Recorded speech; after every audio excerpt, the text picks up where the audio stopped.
Hello my dear friends, ನಾನು ನಿಮ್ಮ Srikanth from white commerce. ನಾನು ನಿಮಗೆ ಇವತ್ತಿನ ಹೊಸ ವಿಡಿಯೋಲಿ ನಿಮ್ಮ ಡಿಗ್ರಿ ಅಡ್ಮಿಷನ್ ಪ್ರೊಸೆಸ್ ಯಾವ ರೀತಿ ಇರುತ್ತೆ ಮತ್ತು ನಿಮ್ಮ ಡಿಗ್ರಿ ಮಾರ್ಕ್ಸು ಜೊತೆಗೆ CET ಮಾರ್ಕ್ಸ್ನ ಯಾವ ರೀತಿ ಕಂಪೇರ್ ಮಾಡಿ ನಿಮಗೆ ಮೆರಿಟ್ ಲಿಸ್ಟ್ನ ಕೊಡ್ತಾರೆ ಅನ್ನೋದೆಲ್ಲ ನಾನು ನಿಮಗೆ ಮುಖಾಂತರ ತಿಳಿಸ್ಕೊಡ್ತೀನಿ.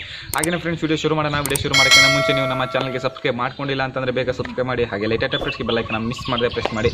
ಜೊತೆಗೆ ನೀವು ನನ್ನ ಇನ್ಸ್ಟಾ ಮತ್ತು ಟೆಲಿಗ್ರಾಮಲ್ಲಿ ಕೂಡ ಫಾಲೋ ಮಾಡೋದು, ಡಿಸ್ಕ್ರಿಪ್ಷನಲ್ಲಿ ಲಿಂಕ್ ಇದೆ. ಹಾಗೆ ನಿಮಗೆ ಕಂಟೆಂಟ್ ಏನೋ ಡೌಟ್ ಇತ್ತು ಅಂದರೆ ಕಮೆಂಟ್ ಬಾಕ್ಸಲ್ಲಿ ಕಮೆಂಟ್ ಮಾಡಿ. ಇಲ್ಲ ಅಂತ ಇನ್ಸ್ಟಾ ಟೆಲಿಗ್ರಾಮ್ ನಾನು ಕಾಂಟ್ಯಾಕ್ಟ್ ಮಾಡಿ, ನಾನು ನಿಮಗೆ ಖಂಡಿತವಾಗ್ಲೂ ತಿಳಿಸ್ಕೊಡ್ತೀನಿ.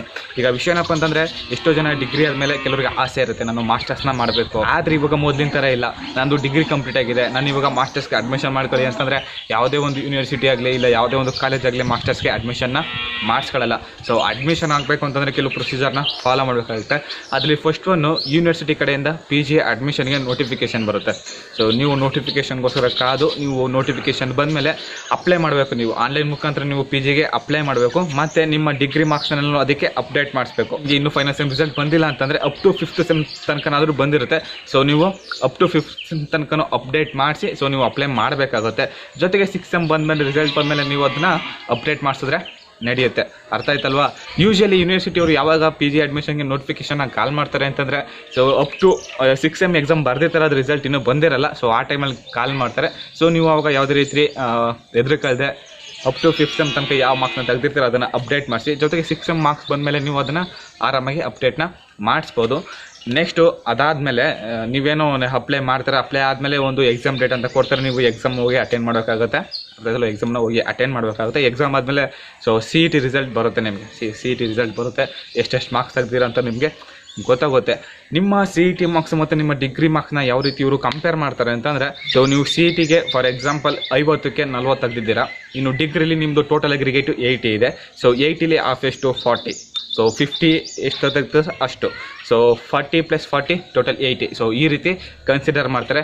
ಹೇಗೆ ಅಂತಂದರೆ CETನ ಫುಲ್ಲು ಕನ್ಸಿಡರ್ ಮಾಡ್ತಾರೆ ಮತ್ತು ನಿಮ್ಮ ಡಿಗ್ರಿ ಮಾರ್ಕ್ಸ್ನ ಸೊ ಆಫ್ ಆಗಿ ಕನ್ವರ್ಟ್ ಮಾಡಿ ಮಾಡ್ತಾರೆ. ಅಕಸ್ಮಾತ್ ನಿಮ್ಮ CET ಏನಾದರೂ 100 ನಡೆದಿತ್ತು ಅಂತಂದರೆ ಅದನ್ನು 50ಗೆ ಕನ್ವರ್ಟ್ ಮಾಡಿ ಸೊ ನಿಮಗೆ CET ಮಾರ್ಕ್ಸ್ನ ಪ್ರೊವೈಡ್ ಮಾಡ್ತಾರೆ.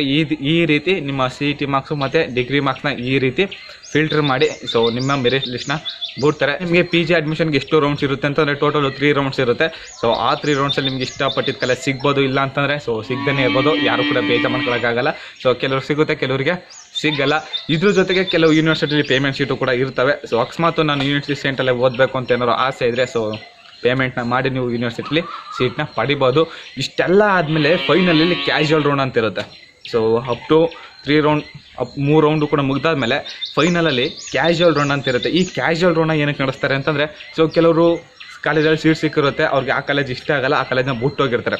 ಗೌರ್ಮೆಂಟ್ ಸೀಟ್ ಸಿಕ್ಕಿರುತ್ತೆ, ಆದರೆ ಕಾಲೇಜ್ ಅವ್ರಿಗೆ ಇಷ್ಟ ಆಗಿರಲ್ಲ. ಇಲ್ಲ ಅಂತಂದರೆ ನನಗೆ ಬೇರೆ ನಮ್ಮೂರ ಹತ್ರನೇ ಕಾಲೇಜ್ ಇದೆ, ನನಗೆ ಅಲ್ಲೇ ಸಾಕು, ಅಲ್ಲಿ ನಾನು ಆರಾಮಾಗಿ ಅಪ್ ಆ್ಯಂಡ್ ಡೌನ್ ಮಾಡ್ಬೋದು ಅನ್ನೋರು ಕೆಲವು ಸ್ಟೂಡೆಂಟ್ಸು ಸೊ ಕಾಲೇಜ್ನ ಬಿಟ್ಟು ಬೇರೆ ಕಡೆ ಹೋಗ್ತಾರೆ. ಆ ಉಳಿದಿರೋ ಸೀಟ್ನ ಕ್ಯಾಶುವಲ್ ರೌಂಡ್ ಅಂತ ಒಂದು ಡೇಟ್ನ ಕೊಟ್ಟು ಸೊ ಕ್ಯಾಶುವಲ್ ರೌಂಡ್ನ ನಡೆಸ್ತಾರೆ. ನೀವು ಕ್ಯಾಶುವಲ್ ರೌಂಡ್ ಯಾವಾಗ ಇರುತ್ತೆ ಅಂತ ಪ್ರಾಪರಾಗಿ ನೋಡಿಕೊಂಡು ಕ್ಯಾಶುವಲ್ ರೌಂಡ್ನ ಅಟೆಂಡ್ ಮಾಡಿದ್ರೆ ನಿಮಗೆ ಈಸಿಯಾಗಿ ಸೀಟ್ನ ಪಡಿಬೋದು. ಮೇ ಬಿ ನಿಮಗೆ ಗೌರ್ಮೆಂಟ್ ಸೀಟ್ ಸಿಗ್ಬೋದು, ಇಲ್ಲ ಅಂತಂದಿರ್ಬೋದು. ಅಲ್ಲಿ ಕ್ಯಾಶುವಲ್ ರೌಂಡಲ್ಲಿ ಓದೋರಿಗೆಲ್ಲ ಗೌರ್ಮೆಂಟ್ ಸೀಟ್ ಸಿಗುತ್ತೆ ಅಂತ ಹೇಳೋಕ್ಕಾಗಲ್ಲ. ಬಟ್ ಸ್ಟಾರ್ಟಿಂಗ್ ಹೋಗಿ ಯಾರು ಬೇಗ ರಿಜಿಸ್ಟರ್ ಮಾಡಿಸ್ಕೊಳ್ತಿರೋರಿಗೆ ಖಂಡಿತವಾಗ್ಲೂ ಗೌರ್ಮೆಂಟ್ ಸೀಟ್ ಇಳಿದ್ರೆ ಸೊ ಗ್ಯಾರಂಟಿ ಕೊಡ್ತಾರೆ. ಇಷ್ಟು ಈ ಪ್ರೊಸೆಸ್ ಎಲ್ಲ ನಡೆಯುತ್ತೆ. ಅದ್ರ ಜೊತೆಗೆ ನಿಮಗೆ ಅಡ್ಮಿಷನ್ ಆಗಬೇಕು ಅಂತಂದರೆ ಏನೇನು ಡಾಕ್ಯುಮೆಂಟ್ಸ್ ಬೇಕು ಅಂತಂದರೆ, ನೀವು ಅಕಸ್ಮಾತ್ PGಗೆ ಅಡ್ಮಿಷನ್ ಆಗ್ತಿದ್ದೀರಾ ಅಂತಂದರೆ ನಿಮಗೆ ಏನೆಲ್ಲ ಡಾಕ್ಯುಮೆಂಟ್ಸ್ ಬೇಕು ಅಂತಂದರೆ, ಸೊ ನಿಮ್ಮದು ಎಲ್ಲ ಸಿಮ್ಮು ಮಾರ್ಕ್ಸ್ ಕಾರ್ಡು ಜೊತೆಗೆ caste income, Aadhaar card, SSC marks card ಇವೆಲ್ಲ ಕಂಪಲ್ಸರಿ ಅಡ್ಮಿಷನ್ ಟೈಮಲ್ಲಿ ನೀವು ಸಬ್ಮಿಟ್ ಮಾಡೋಕ್ಕಾಗುತ್ತೆ. ನಿಮ್ಮ ಕಾಲೇಜಿಗೆ ಅಡ್ಮಿಷನ್ ಟೈಮಲ್ಲಿ ಇದನ್ನು ಸಬ್ಮಿಟ್ ಮಾಡಬೇಕು. ಮತ್ತು ನಿಮಗೆ ಈ ಡಾಕ್ಯುಮೆಂಟ್ಸ್ನ ಯಾವಾಗ ಕೊಡ್ತಾರೆ ಅಂತಂದರೆ, ನಿಮ್ಮ PG ಕೋರ್ಸ್ ಮುಗಿದ್ಮೇಲೆ 2 ವರ್ಷ ಆದಮೇಲೆ ನಿಮಗೆ ನಿಮ್ಮ ಡಾಕ್ಯುಮೆಂಟ್ಸ್ನ ಅವರು ನಿಮಗೆ ಕೊಡ್ತಾರೆ. ಅಕಸ್ಮಾತ್ ನಮ್ಮ ಮಧ್ಯದಲ್ಲಿ ಏನಾದ್ರು ಬೇಕು ಅಂತ ನಿಮಗೆ ಡಾಕ್ಯುಮೆಂಟ್ಸ್ ಬರೆದು ಮತ್ತು ನಿಮ್ಮ ಪ್ರಿನ್ಸಿಪಾಲ್ ಇಲ್ಲ ಅಂತಂದರೆ ನಿಮ್ಮ HOD ಏನೋ ಪರ್ಮಿಷನ್ ಕೊಡ್ತಾರೆ ಅಂತಂದರೆ ಆಮೇಲೆ ನೀವು ನಿಮ್ಮ ಮಾರ್ಕ್ಸ್ನ ಈಸ್ಕೊಳ್ಬೋದು. ಟೈಮ್ ನೀವು ಎಲ್ಲ ಡಾಕ್ಯುಮೆಂಟ್ಸು ಸಬ್ಮಿಟ್ ಮಾಡೋಕ್ಕಿಂತ ಮುಂಚೆ ಕೂಡ ನೀವು ಜೆರಾಕ್ಸ್ ಹಾಕ್ಕೊಂಡ್ರೆ ಒಳ್ಳೆಯದು ಅಂತ ನನ್ನ ಅನಿಸಿಕೆ. ಇಲ್ಲ ಅಂತಾರೆ ಆಮೇಲೆ ನೀವು ಪಡೆದಾಡಬೇಕಾಗುತ್ತೆ.